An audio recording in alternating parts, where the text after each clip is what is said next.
최대한 압력을 주어서 빵 하고 터트리는 거란 말이에요. 그 다음에 이 염증을 어떻게 컨트롤하느냐? 알코올 소독은 절대로 하면 안 되는 거예요.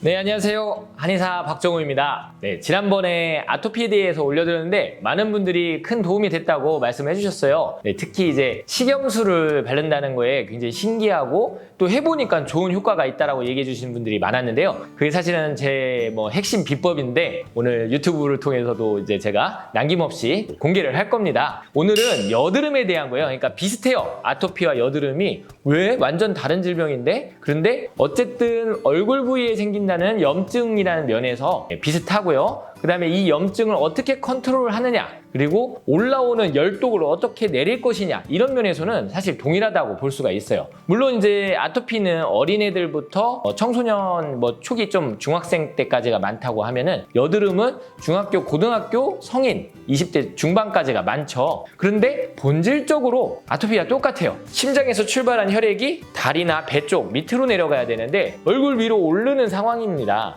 그래서 쉽게 이제 얼굴이 붉어지고 얼굴에 염증이 발생을 하게 되는데 사실은 이 여드름 치료는요 두 가지가 중요해요. 첫 번째는 뭐냐면 관리죠, 관리. 이미 올라온 것을 어떻게 관리할 것이냐. 그 다음에 두 번째는 다시 오르지 않게 밑에서부터 올라오는 것을 어떻게 막을 것이냐. 이 두 가지로 구분을 해서 설명을 해드리려고 합니다. 자, 여드름이 있는 청소년들 지금도 많으실 텐데요. 그 집에서 이렇게 세수하면서 거울 보면서 손으로도 짜고 이렇게 할 건데 어떻게 하는지 제가 뻔히 다 알거든요. 왜? 저도 여드름이 굉장히 많았었어요. 잘못된 습관으로, 잘못된 방법으로 그때는 이제 한의대 가기 전이니까 잘못된 습관으로 관리를 해서 그게 이제 큰 자국도 남고 빨리 아물 수 있는 것도 커지고 그랬던 경우가 있기 때문에 제가 더 잘 알아서 말씀을 드리는 건데요. 자, 우리가 세수를 해요. 아침이고 저녁이고 세수를 하면 여드름이 몇 가지는 또 터지기도 하고 상처가 생긴단 말이에요. 이 상처가 생긴 것을 물론 이제 짜기도 전에 벌써 상처가 생긴 것을 게다가 이제 더러운 손이나 오염된 손으로 짜면은 당연히 상처가 더 커지겠죠. 이 상황에서 우리가 이제 소독을 한다고 어떤 걸 대냐면은요. 알코올을 대죠. 알코올 솜을 댄단 말이에요. 벌어진 상처, 찢어진 상처에 알코올을 대면은요. 소독뿐만 아니라 벌어진 상처가 더 녹아버리는 그런 현상이 있어요. 그래서 사실은 알코올 소독은 절대로 하면 안 되는 거예요. 원래 알코올 소독은 기구 소독이나 아니면 상처가 없는 피부면을 소독을 하는 건데 저도 몰랐죠. 그때 몰랐었고 아마 여러분들 중에서도 지금 알코올 솜으로 소독하고 있었는데 따가우니까 그거는 이제 소독이 되는 줄 알고 있었는데 이런 이제 청소년분들 많을 텐데 절대 안 됩니다. 상처가 벌어지고 염증이 회복되는 속도를 늦춰요. 그럼 뭘 해야 되느냐? 제가 맨날 얘기하듯이 아토피 편에서도 말씀을 드렸듯이 생리식염수입니다. 벌어진 상처, 짜고 난 상처에는 당연히 상처에 전혀 자극이 없는 생리식염수를 도포를 해주셔서 상처가 스스로 아물게 만들고 약간의 염분으로 세균들을 몰아내게끔 해주셔야 됩니다. 그리고 짤 때 당연히 손으로 짜면 안 되는 거 아시죠? 그리고 또 요새 여드름 집게 같은 것들이 있어요. 그래서 압출을 하는 것들이 있는데 이미 이렇게 농포가 생성된 경우에는 짜주는 게 회복을 좀 도와주기는 하는데 당연히 이제 한의원에 내원을 하셔서 전문적으로 압출을 받는 게 좋지만 만약에 집에서 한다고 하면은 절대 손톱으로 하면 안 돼요. 손톱으로 누른다는 것은 덮여있는 농포 껍데기를 최대한 압력을 주어서 빵 하고 터트리는 거란 말이에요. 그리고 나면은 그 자국이 어떻겠어요? 상처가 굉장히 크겠죠. 그래서 그게 아니라 할머니, 할아버지들 또는 아버지, 어머니들 중에서 당뇨 있으신 분들은 알 거예요. 란셋이라고 해서 의료용으로 나온 멸균되어 있는 바늘이 있는데요. 이 바늘을 이용해서 사실은 이건 혼자 하는 거는 추천하지 않고 한의원에 와야 되지만 만약에 혼자서 하신다고 하면은 그 바늘을 이용해서 그 껍데기만 살짝 톡 떼주는 거예요. 절대 깊이 넣지 마세요. 그렇게 하지 마시고 농포 껍데기만 살짝 절개를 해서 농이 나오게끔 주변을 살살살살만 해준 다음에 식염수를 발라주고 화장솜에다가 식염수를 듬뿍 발라서 그것을 덮어주시면 좋아요. 10분 정도 누워있으시면서 큰 그 여드름 부위에다가 덮어주신다면은 상처가 수렴되고 빨개져 있던 그 열독이 내려앉는 효과를 얻을 수 있어서 깔끔하게 2차 감염 없이 여드름을 관리를 할 수가 있습니다.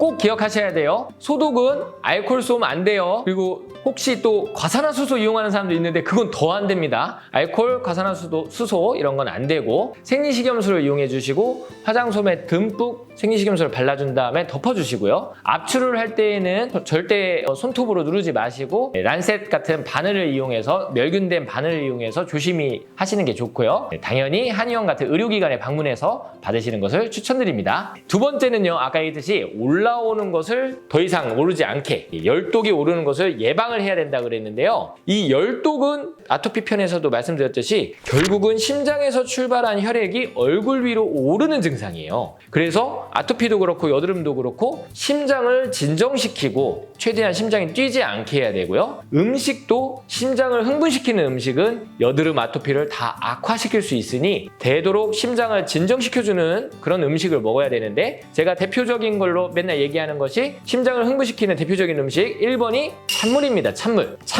그 다음에 두 번째가 카페인이에요. 카페인. 에너지 음료도 그렇고 커피도 그렇고 심장을 박동을 증가시키면서 혈액이 얼굴 위로 올라가게 만드니까 여드름 있는 분들은 꼭 피하시는 게 좋겠습니다. 그리고 세 번째는 매운 음식입니다. 매운 음식. 매운 걸 먹으면 심장이 또 빨리 뛰고 혈액의 흐름이 빨라지면서 얼굴로 이미 열이 오르고 있던 분들은 더 얼굴이 붉어지면서 여드름이 더 생길 수 있으니 조심하셔야 되고 네 번째는 당연한 얘기죠. 잠을 부족하게 자면 다음날 일어났을 때 심장과 혈관이 쉬지 못한 상태이기 때문에 심장이 더 뛰게 되어 있어요. 그래서 잠 못 자고 나면 다음날 다다음날 여드름이 더 심해지는 경우를 많이 느끼실 텐데 충분한 수면이 여드름과 심장 안정에 매우 도움이 되니 꼭 기억하셔야 됩니다. 그리고 다섯 번째는요.